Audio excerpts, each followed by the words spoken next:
ఇది చంద్రుడు అత్యధికంగా ప్రకాశించే పవిత్రమైన రాత్రి. దీనిని కార్తీక పౌర్ణమి అంటారు. ఈ రోజున వెలిగించే ఒక్క దీపం 100 పుణ్య దీపాల ఫలితాన్ని ఇస్తుందని పురాణాలు చెప్తున్నాయి. ఇది శివుని విజయం, దైవ ప్రకాశం, ఆత్మ జ్ఞానానికి ప్రతీక. కార్తీక మాసం అనేది దేవతలకే కాక మనుషులకి దైవానుగ్రహం దక్కే మాసం. ఈ మాసంలో వచ్చే పవిత్రమైన రోజే పౌర్ణమి.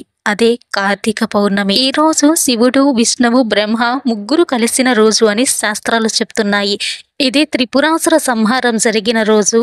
శివుడు త్రిపురాంతకుడు అనే పేరు పొందిన రోజు. శివుడిని త్రిపురాంతకుడు అని ఎందుకు అంటారో తెలుసుకుందాం రండి. అలాగే అసలు ఈ రోజు ఏం చేయాలి అని కూడా తెలుసుకుందాం రండి. Welcome to my channel.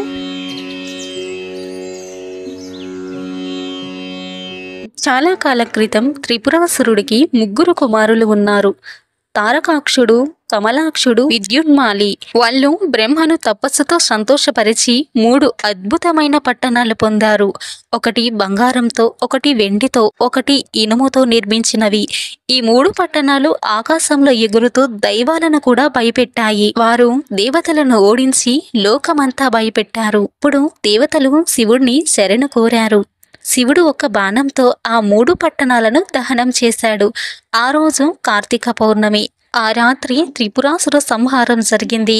త్రిపురాసురులను సంహరించాడు కాబట్టి శివుడికి త్రిపురాంతకుడనే పేరు వచ్చింది. ఆ క్షణంలో ఆకాశమంతా దీపాలతో వెలిగిపోయింది. దేవతలు శివుడికి దీపాలు వెలిగించి కృతజ్ఞత తెలిపారు. అదే దీపోత్సవ ప్రారంభం.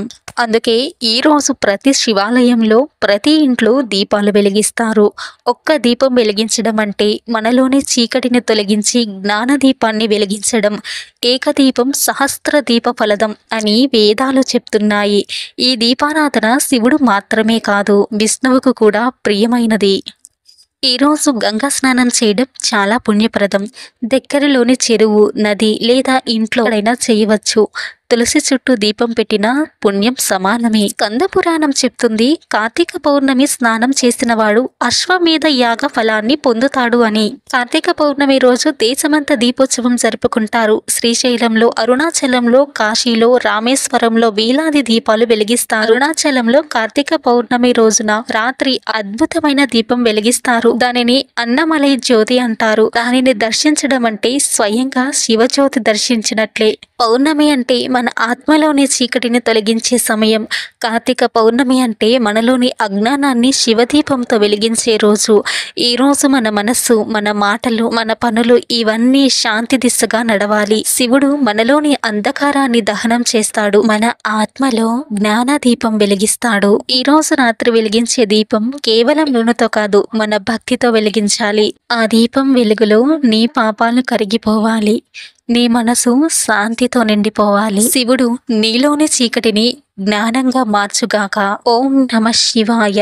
హర హర మహాదేవ.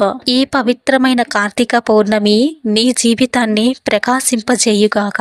ఈ వీడియో మీకు నచ్చితే లైక్ చేయండి, షేర్ చేయండి, కామెంట్ చేయండి. ఇలాంటి మరిన్ని ఇన్ఫర్మేషన్స్ కోసం నా ఛానల్ని సబ్స్క్రైబ్ చేసుకోండి. పక్కనే ఉన్న బెల్ ఐకాన్ని క్లిక్ చేయండి. నేను చేసే ప్రతి వీడియో మీకే ఫస్ట్ నోటిఫికేషన్ గా వస్తాయి. ధన్యవాదాలు. Thank you for watching.